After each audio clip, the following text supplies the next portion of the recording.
Pemberdayaan masyarakat. Keluarga adalah unit terkecil dalam masyarakat. Tingkat kehidupan keluarga yang baik menjadi indikator masyarakat yang baik. Salah satu hal yang menunjukkan tingkat kehidupan keluarga yang baik adalah kehidupan ekonomi keluarga.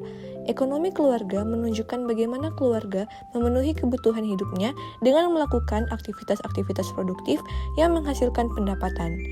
Tingkat pendapatan dan keadaan lingkungan yang membaik diharapkan dapat memperbaiki kehidupan setiap keluarga dan masyarakat.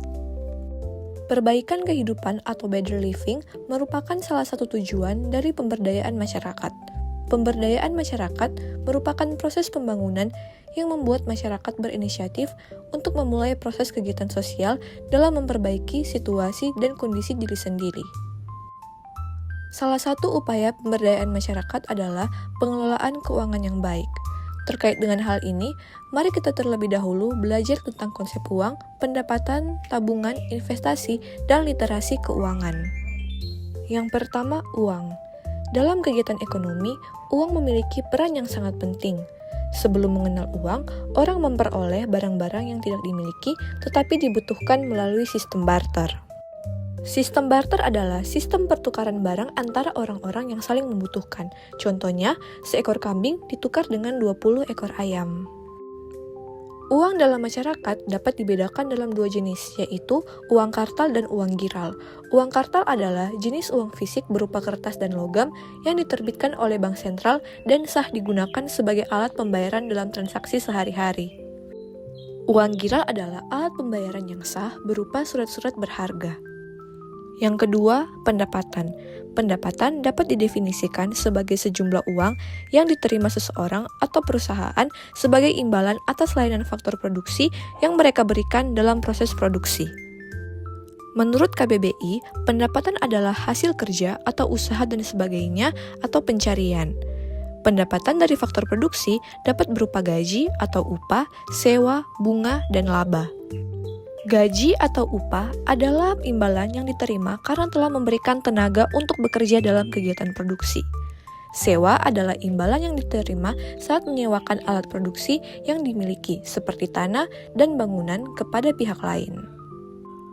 Bunga adalah imbalan yang diterima karena telah meminjamkan sejumlah dana untuk modal usaha perusahaan dalam menjalankan kegiatan produksi. Laba adalah imbalan yang diterima karena telah memberikan tenaga serta pikiran dalam mengelola kegiatan produksi yang menghasilkan laba. Yang ketiga, tabungan. Tabungan merupakan simpanan yang diperoleh dari dana yang sengaja disisihkan dari pendapatan seseorang yang belum dipakai atau belum dikonsumsi dalam jangka waktu tertentu.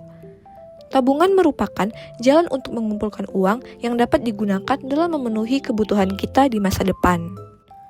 Tabungan merupakan salah satu produk perbankan yang paling banyak diminati oleh masyarakat. Undang-Undang RI Nomor 10 Tahun 1998 tentang perbankan mengatakan bahwa tabungan adalah simpanan yang penarikannya hanya dapat dilakukan menurut syarat tertentu yang disepakati, tetapi tidak dapat ditarik dengan cek, bilet giro, dan atau alat lainnya yang dipersamakan dengan itu. Yang keempat, investasi. Tabungan dan investasi merupakan dua hal yang berbeda. Investasi merupakan aktivitas ekonomi yang bertujuan untuk mendapatkan keuntungan di masa mendatang dengan memanfaatkan modal atau aset di masa sekarang. Alokasi investasi perlu kita lakukan ketika kita menerima pendapatan karena adanya ketidakpastian di masa depan. Kita dapat melakukan investasi dalam bentuk aset nyata atau real maupun dalam bentuk aset keuangan atau financial asset. Contoh aset nyata adalah mesin, pabrik, bangunan, tanah, dan emas. Contoh aset keuangan antara lain saham, deposito, atau obligasi, dan produk derivatif sekuritas. Yang kelima, literasi keuangan. Menurut OJK, literasi keuangan adalah pengetahuan, keterampilan, dan keyakinan yang memengaruhi sikap dan perilaku untuk meningkatkan kualitas pengambilan keputusan dan pengelolaan keuangan dalam rangka mencapai kesejahteraan. Menurut OJK, ada 4 tingkatan literasi keuangan penduduk Indonesia, antara lain well literate atau sangat paham, tingkat tertinggi. Anda tidak hanya tahu, tapi juga memiliki keterampilan dan keyakinan menggunakan berbagai produk dan layanan jasa keuangan, serta memahami resiko dan keuntungannya. Yang kedua, sufficient literate atau paham. Anda memiliki pengetahuan dan keyakinan tentang lembaga serta produk jasa keuangan, termasuk fitur, manfaat, risiko, hak, dan kewajiban. Tingkatan ketiga yaitu less literate atau kurang paham. Di sini, Anda hanya memiliki pengetahuan dasar tentang lembaga, produk, dan layanan jasa keuangan. Tingkatan keempat, not literate atau tidak paham. Tingkat terendah, Anda tidak memiliki pengetahuan dan kepercayaan terhadap lembaga serta produk jasa keuangan dan belum menyadari pentingnya pengelolaan keuangan. Dari Survei Nasional Literasi dan Inklusi Keuangan tahun 2019 diketahui bahwa tingkat pengetahuan keuangan atau literasi keuangan masyarakat Indonesia sebesar 38,03%. Angka ini menunjukkan bahwa dari setiap 100 orang penduduk terdapat sekitar 38 orang yang well literate. Jumlah ini memperlihatkan adanya peningkatan dibanding dengan hasil survei tahun 2013 atau 21,8%. Dan survei tahun 2016, 29,7% seperti pada gambar grafik di sebelah ini. Meski demikian, angka ini juga menunjukkan bahwa masih banyak masyarakat Indonesia yang belum well literate. Sementara itu, tingkat inklusi keuangan masyarakat Indonesia pada tahun 2019 sebesar 76,19%. Angka ini menunjukkan bahwa dari setiap 100 orang penduduk, terdapat sekitar 76 orang yang inklusif atau mempunyai akses terhadap layanan jasa keuangan. Ini menunjukkan bahwa masih ada jurang pemisah yang cukup tinggi antara indeks literasi dan inklusi keuangan. Dari setiap 100 orang, terdapat sekitar 76 orang yang inklusif, tetapi hanya sekitar 38 orang yang well literate. Yang keenam, pengelolaan keuangan. Berdasarkan Undang-Undang Nomor 52 Tahun 2009 tentang Perkembangan Kependudukan dan Pembangunan Keluarga, keluarga berkualitas adalah keluarga yang dibentuk berdasarkan perkawinan yang sah dan bercirikan sejahtera, sehat, maju, mandiri, memiliki jumlah anak yang ideal, berwawasan ke depan, bertanggung jawab, harmonis, dan bertakwa kepada Tuhan Yang Maha Esa. Dalam pembangunan keluarga, pengelolaan keuangan keluarga yang baik perlu dilakukan. Mengelola keuangan keluarga merupakan keterampilan dasar yang perlu dimiliki setiap rumah tangga agar pengeluaran bisa seimbang dengan pendapatan. Agar keuangan keluarga dapat dikelola dengan baik, berikut ini beberapa langkah yang dapat dilakukan. Yang pertama, menyusun tujuan keuangan. Kedua, menyusun rencana pendapatan. Ketiga, menyusun rencana pengeluaran. Dan keempat, melakukan review. Pengelolaan keuangan keluarga dapat dilakukan dengan beberapa model berikut. Yang pertama, sistem amplop. Dengan sistem ini, amplop digunakan sebagai tempat untuk menyimpan uang sementara sesuai dengan kebutuhan yang telah direncanakan. Kedua, sistem buku kas. Ini digunakan untuk mencatat semua penerimaan dan pengeluaran uang keluarga setiap bulannya.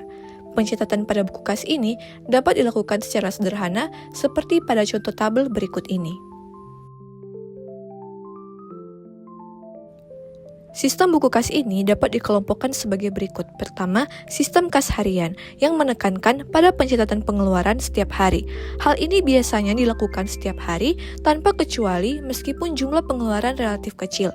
Dalam kas harian, catatan pengeluaran akan tampak lebih terperinci. Kedua, sistem kas keluarga. Ini menekankan pembagian pengeluaran menjadi kelompok pengeluaran tetap, harian, dan tak terduga. Semua pengeluaran dicatat secara rinci dan dijumlahkan di setiap kelompoknya. Submateri yang terakhir yaitu peranan komunitas dalam kehidupan masyarakat. Komunitas merupakan sekelompok individu yang membangun relasi sosial berdasarkan kesamaan tertentu. Terkait dengan hal ini, Crow dan Alan berpendapat bahwa komunitas dapat dibagi menjadi 3 komponen berikut. Yang pertama, berdasarkan lokasi atau tempat. Terbentuk karena sekumpulan orang yang memiliki lokasi yang sama secara geografis. Contohnya, komunitas perdesaan dan komunitas perkotaan.